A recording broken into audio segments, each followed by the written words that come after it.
Hai, selamat datang di podcast si Reno. Jadi ada teman gue yang lagi galau. Dia baru aja putus sama pacarnya yang ganteng, tajir, baik. Tapi kejadian yang dialami teman gue ini hampir mirip sama yang ditulis seseorang dengan akun anonim pada aplikasi Quora. Langsung aja gue bacain ceritanya.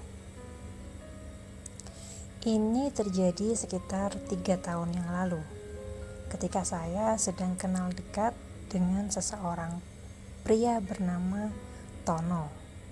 Pastinya saya menggunakan nama palsu. Ciri-ciri pria ini: tampan, tinggi, kulit bersih, mudah tersenyum dan selalu tertawa. Gaji sudah 2 digit padahal masih muda, dan pintar dalam memadu padankan baju setiap harinya. Kami dekat selama 3 bulan.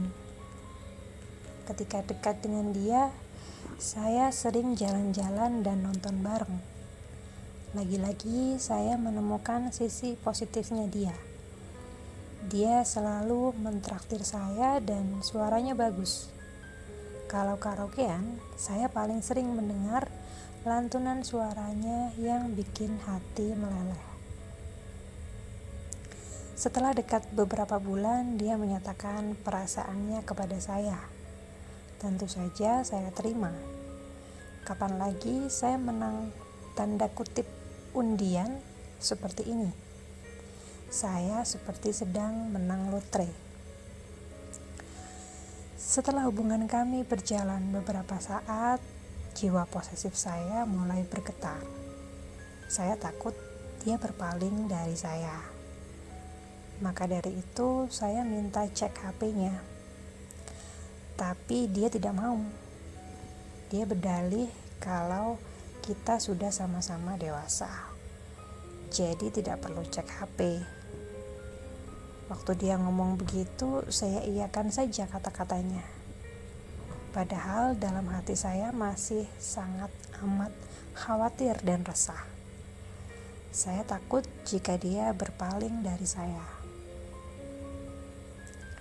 Ketika saya menemukan kesempatan, saya buru-buru mengambil HP-nya dan mengecek isinya. Ternyata tidak ada chat apa-apa yang mencurigakan. Tapi ketika saya mengecek Instagramnya, saya terkejut. Ternyata dia login 2 Instagram. Satu Instagram dia dan satu lagi Instagram seorang wanita. Karena takut ketahuan pacar saya langsung close dan hafalkan nama Instagram wanita itu. Lalu saya follow dia menggunakan akun fake saya. Ternyata dia adalah pacar saya. Ketika melihat kumpulan foto dan story yang di-save Instagram cewek itu, tangan saya langsung lemes. Saya langsung ingin menangis.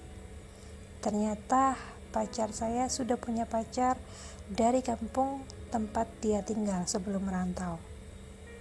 Artinya saya yang sekarang hanya dijadikan pacar sampingannya selama ia bekerja di ibu kota Jakarta. Mengetahui itu, saya sudah tidak mau meminta penjelasannya. Saya sudah tahu dari awal kalau pria seperfect itu tidak mungkin saya dapatkan. Itu semua hanya ilusi dan mimpi baik yang harus segera saya akhiri. Saya langsung minta putus dari pacar saya. Ketika dia tanya kenapa, saya bilang saya bosan. Padahal sebenarnya saya sakit hati. Pacar saya tidak memohon-mohon atau meminta maaf. Dia hanya bertanya kenapa dan langsung menyetujui permintaan saya. Pengalaman itu membuat saya sadar kalau cowok sempurna itu tidak ada. Itu semua hanya ilusi palsu. Tinggal tunggu tanggal mainnya aja sampai hal busuk cowok itu terlihat oleh pasangannya. Saya menyesal telah mengagumi dia dan berharap jadi pacarnya dulu. Dari kisah yang disampaikan tadi dan pengalaman dari temen gue sendiri, kalau boleh gue ambil kesimpulan nih ya, emang benar ungkapan nobody's perfect atau tidak ada orang yang sempurna.